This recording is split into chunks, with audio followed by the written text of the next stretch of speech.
Hello ladies and gentlemen, and welcome back to Feed the Beast Ultimate. And I am back from my Easter break. I'm sure probably most of you didn't notice, but yeah, I haven't been here. I filmed lots of videos ahead of time and set them to schedule. And now I am back. So, sit back and get ready for another Feed the Beast Ultimate episode. And the first thing that I'd like to be making are some machines. And these are to be processing all of these lovely ores that I got from excavating the quarry over there. But as you can see, I didn't get all the way to the end, so there's still some more left to do. My potatoes are done, excellent. Moving on to them now instead of carrots, because they heal for 3, whereas carrots heal for 2. Or these do 2.5 or something, I think they're 3. But anyway, the issue that we're having here is that the machines won't fit down here, because it's a bit small. Actually, I should put these back. So I took them out momentarily. Lovely. But if we go up here, there's a little bit more room, but still not enough. So what I'm thinking is that we could build a little extension to this house. So we start off with just, yeah, literally tearing out this wall, making a little walkway, and reinforcing it. So why don't I just go ahead and do that? As some of you commented that I should try the here's what I'm going to do it and then explain it method, which I do sometimes. do. But yeah, I didn't do on the last one because I was filming in bulk and didn't really think straight. So yeah, I'll go ahead and make that and see you momentarily.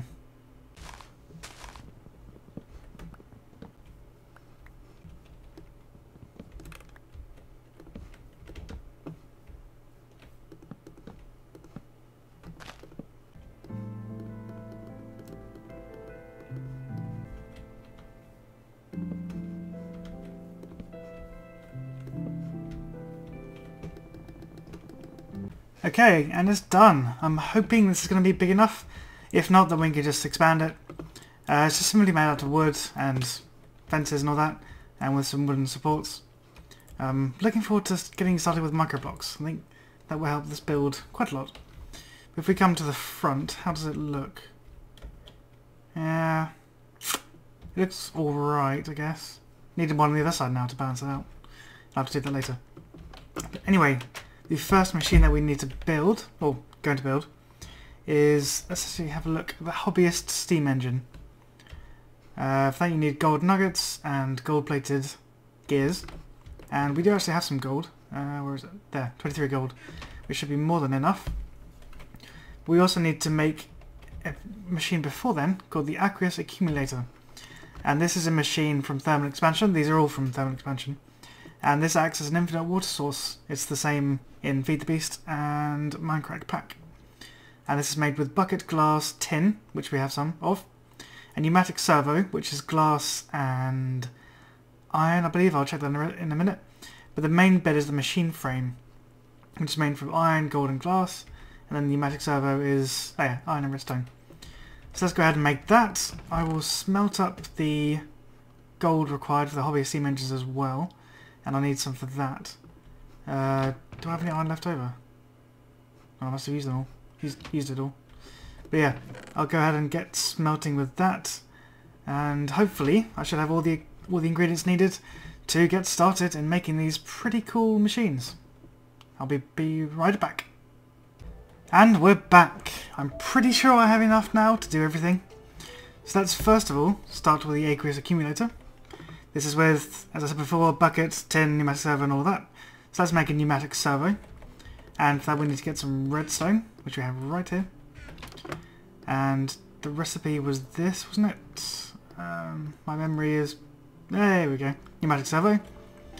A machine frame. So let's make... I think we need to make 3 of those anyway. And... yeah. Tin ingots and a bucket. So that's a bucket. 1. I'm actually going to need 1 bucket for the... 2 buckets rather, for the water source blocks. And now if we do that question mark, why not? This is tin, yeah, machine frame, got all that. Oh, I don't have enough glass. Right. Take some more glass out. Now we should be able to do it. Yes! Aqueous accumulator. And what we need to do now is hop over to this little pond here. Conveniently placed right next to the house. And fill up our buckets. And place this somewhere.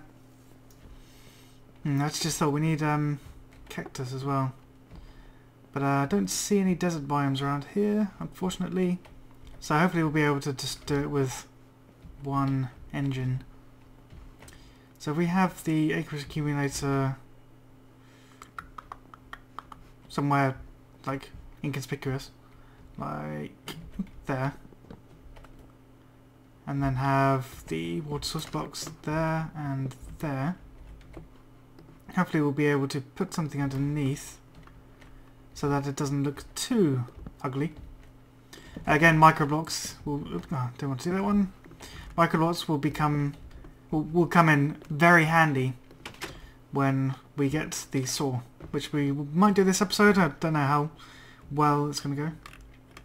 The aqueous accumulator, plonk, and if you put two water sources either side, it will create an infinite water source, as you can see there.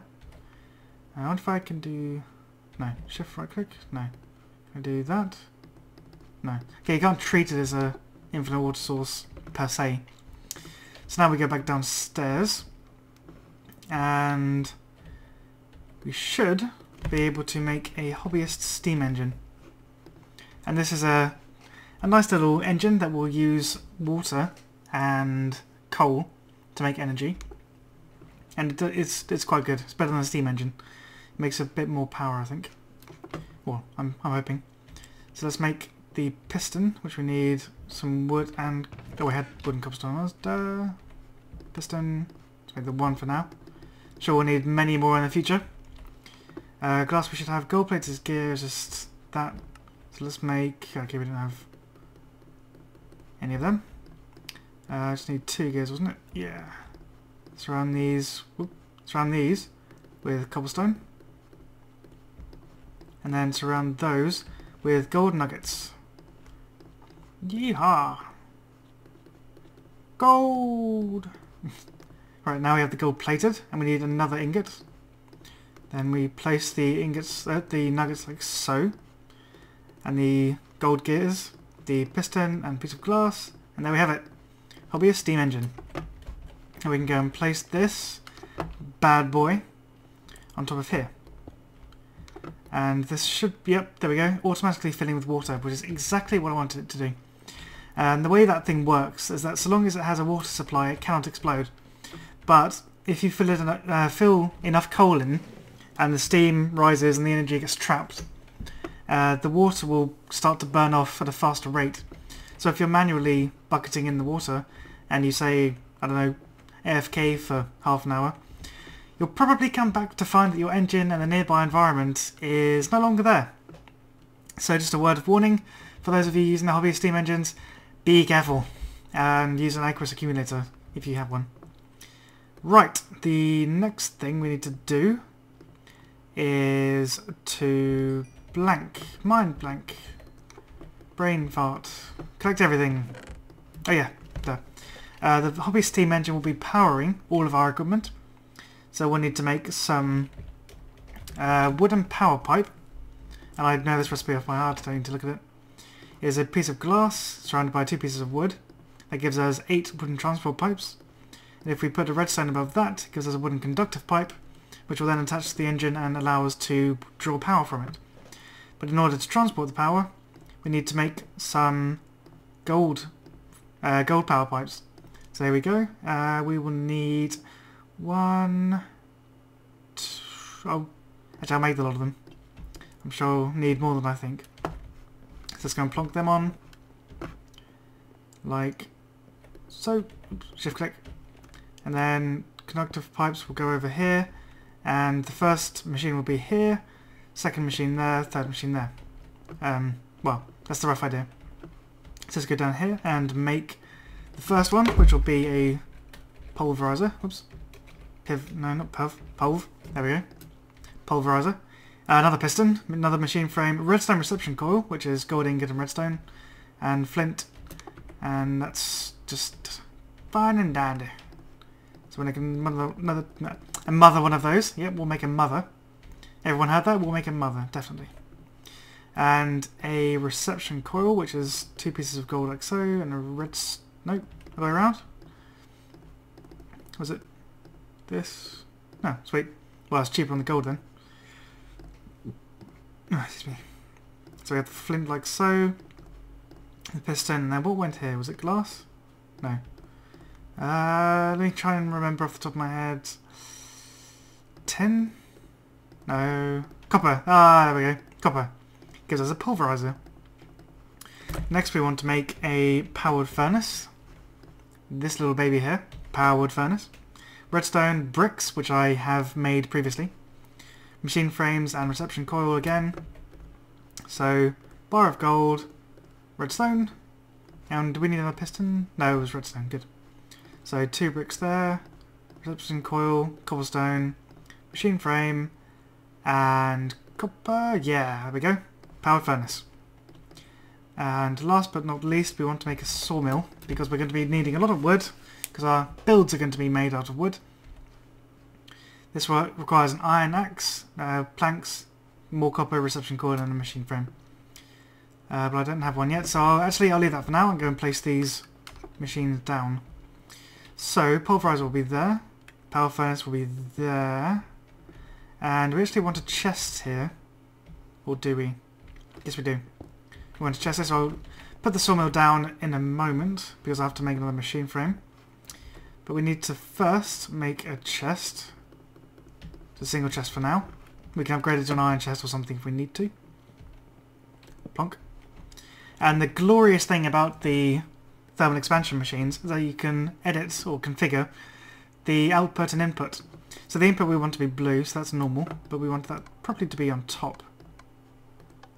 And nothing coming out to the left. Now out to the right, we want it to be red, that's fine. Pulverized iron has a chance of getting this yellowy thing. So actually we might need to push this fence back a bit. I know. Yellow can go at the back, yep. And good stuff can go in the red on the right. So we want the input to be on the right. I mean on the left of the powered furnace. And then the output to be there, so that's all good. Turn these off. And I think that's all we need. So let's give this baby a go. Oh, you need a redstone signal as well. I completely forgot about that. So a stick and a bit of cobblestone. Oh, I got that around the wrong way. And the sun is setting. Let's do that. No? I thought I would be able to put that there. Ah, it's getting dark. I don't want it to get dark. Right. Really ugly job. Just to get the engine going. And you see it consumed a piece of coal and is now, or will be, creating steam once the temperature rises. But let's quickly sleep to avoid getting lynched by the zombies, because we are playing in hard mode. I think we started it in normal, but I think I changed it to hard. I can't remember which one we started in now. But it's now on hard mode, so zombies can break down wooden doors. And our front door is wooden, so we don't want that to happen. And I really... How am I going to put the lever down there then if the water's there? Maybe if I shift a few things around. But I think you just saw a little blue bar go across. Yep, and steam is rapidly being produced and consumed, as we should hope it would be. And this is the output MJ. But as these aren't actually doing anything, all they're doing is storing the MJ. You saw briefly some go in there. If we just look at it for a few more moments, there we go. Lots of MJs going in, and same here. This is the first machine in the line, so it'll get priority. So you see there's more MJ in here than there is in that one. So we should really let this build up a bit and keep feeding it with coal, otherwise the heat will go down and it'll take longer to heat up. Because the thing with these hobbyist steam engines is that the the hotter it gets, the more efficient it is. So you don't need to keep supplying it with coal. And if you let it cool down again, you of course need the start-up heat again, so it's going to waste your coal. But the downside of this is that if these fill up and this is still going, this will explode, or the pipes will explode, because they'll get full of energy and they won't be able to output any, and they'll just simply blow. But I don't think they cause any damage to the environment, which is good. It only damages it if this runs out of water. But this method should ensure that we never have that happen. I can actually replace this with wood and then put a lever on that. Make it look a bit neater. But anyway, for now, let's go and get some ores that we can put down here. And I smelted all the iron, didn't I? Well, I've got plenty of iron. What we're lacking is tin, because tin spawns at lower levels, and the quarry that I've been at, I lit up more than I excavated, so there's lots of resources still left to be got. So yeah, the good thing about thermal expansion machines is that they will use as much energy as available, and they'll have a speed that is representative of it. So for example, its maximum power is 4 megajoules, but if it consumed 4 megajoules a tick, then it would run out of power very quickly and slow down. So it's gone down to 1 megajoule per tick to conserve as much energy as possible. And as you see, the pulverized tin is automatically being ejected out of the pulverizer into the furnace, and is now being smelted. And we should see in a few seconds, there we go, tin, hooray, it's working. And there we go, it's all pulverized. So ideally, I think I'm going to knock out this back fence, put the power cable there, so that I can put a hopper on top. And what a hopper does is that it acts like a chest, but it's only got 4 slots, and they automatically fill below inventory. So for example, this is being fed in from the top, but the power's at the top, so it's not getting any items. But if I put a hopper in, it would be feeding the top, so the items would just drop in, which is very handy for us. But for the time being, let's just put it in manually. We use a lot of gold, and we probably will be using a lot of copper in the future. There you go, got some ferrous ore. So already we have the potential of making iridium nuggets, which is pretty sweet. But that will happen much later. Much later. So yeah, I'll just go and process all of the bars that we have, and maybe rejig the system a bit. So I shall see you in a moment. Okay, this is the recipe for a hopper, if you didn't know. It's a chest, a stone gear surrounded by 5 iron. There we go. Hopper. Let's take out some... I guess we're taking out some silver ore. And let's go up here and place this hopper on top of the pulverizer like so. And you'll see I rejigged the system, moved the power cables back here, and put a wooden block there, the lever, just makes it look a bit neater. So as you can see, copper ore is in there. I'll take half of that out. So if I now put silver in there, you'll see that nothing happens because the copper is blocking you. But if I put copper in there, you see it automatically goes down because copper is in there. And as you can see, this now has the copper that was in there. So when this is finished, and the last copper ore is finished processing, this silver ore will drop down and continue being processed. And as you can see, I've only had to put those 2 coals in that last time, and they've lasted a long time. So you really, the ideal situation to be in is to have max temperature, with the MJs constantly being consumed, so you're using the coal at its greatest efficiency. So yeah, for the time being, I shall... I don't know what I shall do. Actually, I do know what I need to do, is get a induction smelter, because that way, the induction smelter uses lead and, or can smelt lead and glass together to make reinforced glass, and we need that to make a liquid transposer, and we need the liquid transposer, is it? No.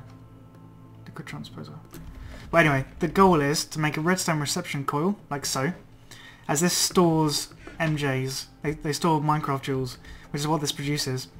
So for example, if this was constantly going, and there was nothing in here, and, oh, I don't know, there was something, well, nothing was happening anyway, and I went AFK for half an hour, the power would be wasted, because this would either fill up what it's doing, or run out of coal or something and start to cool down. What I can do is create one of these things, a redstone energy cell, which will then store the Michael Jacksons, as Nebris likes to call it, and Vintage Beef has started calling it, and it's quite catchy. It's annoyingly catchy. Anyway, so I can leave this going at max efficiency, and the MJs will be stored in here.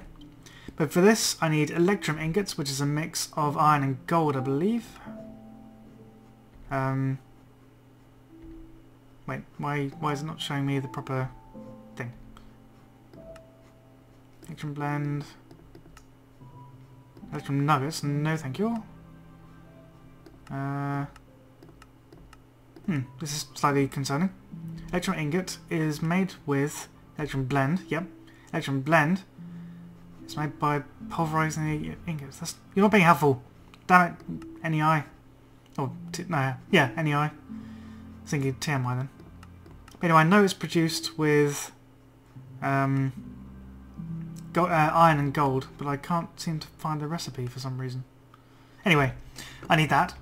As well as an energy cell frame full and some lead ingots, which is not too bad. I don't know if I have any lead. Let's go have a look. Oh, let's sleep. We now have a nice view as we sleep of the sunset, which is quite nice. I quite like it. Never been one for views at home myself, but it's not, as I see, it's weird. In Minecraft I like it. Right, we have some lead ore. Perfect. Actually, let's bring that up and we can pulverize that and make some lead bars. So our overall aim is to get this, but to fill this we need a liquid transposer and an energy cell frame empty, which is hardened glass and electrum, and we need the induction smelter to smelt pulverized obsidian, ouch, and lead. So that's actually a little bit far away for now because we need a diamond pickaxe to make lead, or to make pulverized obsidian because we need it to mine it. And the liquid transposer is made like this. It's a copper machine frame. It's a relatively simple recipe. And then on top of that, we need to make a magma crucible. And this is made like so with nether brick. And that's made by, I think you can compress netherrack. Yeah, there we go. But yeah, we need to go to the nether, so we need lots of diamonds. So this is a project. It's a mini project. It's a long way off. But if once we make the redstone reception cell, we'll be able to, you know, we'll be laughing. We'll have lots of power and this won't run out. So I'm hoping that I can keep this running at maximum efficiency and, you know, have lots of materials. And then when I log out, it'll freeze the progress. And when I log back in again, it'll just carry on from where it left off. And hopefully I can mine fast enough for it to not run out of power. And I won't have to waste coal, because coal, surprisingly, at the moment is a rare resource. And I seem to be using rather a lot of it. And I only have 10 left.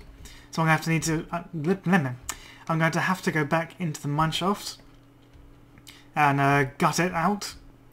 But that will sadly have to wait until next episode. I don't doubt I'll be recording any of it, because no, mining is mining. But between this episode and next, I will hopefully mine out as much of the quarry area as I can. And then I'll come back and I'll be rich and famous. Wah! Well, I'll be rich. So yeah, I hope you're enjoying this series. If you are enjoying the series, then if you leave a like, that will help me out massively. It will give me a nice happy boost. And also does something with your recommended videos or whatever, but you know, I like seeing the thumbs up because it means that you like my videos, and it's nice. Yeah, I shall say thank you very much for watching, and see you in the next episode. Hello ladies and gentlemen, and welcome back to my Minecraft Feed the Beast Ultimate playthrough. So I've been working on this house. I finished one side. It's a bit difficult to see at the moment, so let's use some handy construction stuff. So I finished one side. Hello ladies and gentlemen, and welcome back to Bioshock Infinite. We pick up where we left off in the last episode, in which this giant ass songbird tried to come and kill me for capturing Elizabeth. And now we're in this house